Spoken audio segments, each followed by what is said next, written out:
Hello, sorry about the quality of the video. I'm not home, so it's not real good, but this is a very interesting video.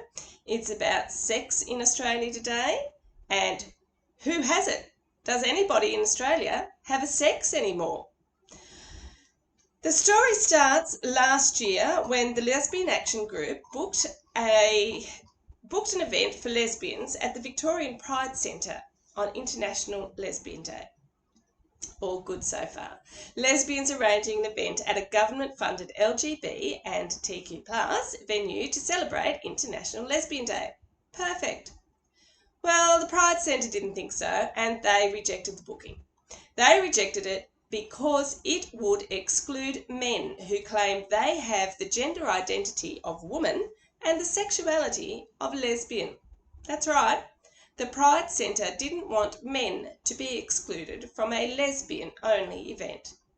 They relied on a section of our Sex Discrimination Act that prohibits discrimination on the basis of gender identity. Our Sex Discrimination Act enabled a government-funded Pride Centre to reject a lesbian-only event because men were excluded. But not to worry, our intrepid LAG women took it to a higher authority, the Australian Human Rights Commission. They explained that their organisation was established to address the discrimination experienced by lesbians, and that an important part of their work includes political advocacy and holding events for lesbians. They asked for a temporary exemption to exclude all males and heterosexual women so they could hold their event at the Pride Centre. They stressed that their event would be inclusive of all female lesbians, including all those female lesbians who have the gender identity of a man.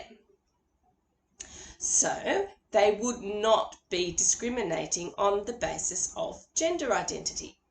Sounds fair enough, doesn't it? Well, on the 12th of October 2023, just 3 days before the event was scheduled, the Australian Human Rights Commission disallowed it. They disallowed a public event for lesbians because it would exclude men with the gender identity of woman and the sexuality of lesbian.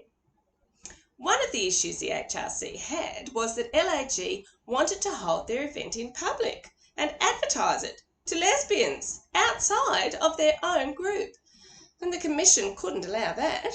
They reasoned it would be more acceptable if LAG restricted their event to immediate members only and held it in private. Somewhere like a closet, perhaps. Lesbians only started holding exclusive public events in Australia since the early 70s. They had barely 30 years of being able to organise, socialise and take political action on behalf of lesbians in Australia before being targeted by trans interest groups. In 2004, the Lesbian Festival in Victoria faced strong opposition from trans groups, so they applied for and were granted an exemption, which was then swiftly revoked after opposition by the Australian Woman Network. Lesbian groups continue to be targeted for infiltration by men under the guise of gender identity in Australia today. Now, I need to digress for a moment to explain a few things for those of you who may be shocked that in Australia, men are women, and they may even be lesbians. So a quick rundown. In 2013, the government of our first Prime Minister, who identifies as a woman, Julia Gillard, made amendments to our Sex Discrimination Act to include gender identity, which is defined in those amendments as the gender-related identity, appearance or mannerisms or other gender-related characteristics of a person, whether by way of medical intervention or not, with or without regard to the person's designated sex at birth. Got that? It's all a bit circular, isn't it? But wait, there's more. At the same time gender was included, the definitions of man, a member of the male sex irrespective of age, and woman, a member of the female sex irrespective of age, were repealed from the Act. So, gender is in and sex is out of our Sex Discrimination Act. That means a bloke who says he has the gender identity of a woman is a woman in Australia. And if he's a straight bloke, well, it just makes sense that he's a lesbian now too, doesn't it? Nifty, hey? The Australian Human Rights Commission used those amendments to deny lesbians a public event that excludes men. The Commission refused to distinguish between women based on biological sex and men who are women because of their transgender experience. An experience wholly dependent on the individual who claims it and is entirely subjective and unverifiable by outside sources. When the amendments were made, the Australian Human Rights Commission released an information pamphlet that included the following words. What about the existing protections under the SDA? The changes do not affect the existing grounds, sex, pregnancy, potential pregnancy, breastfeeding and family responsibilities, which will continue to operate unchanged. But that's not what's happening. Sex has been rendered meaningless because gender has been granted legislative validity and lesbians are doubly vulnerable to discrimination now because of their sex and their sexuality. In their decision against the interests of lesbians, which can be found on their website, the Commission made the following rather startling claims.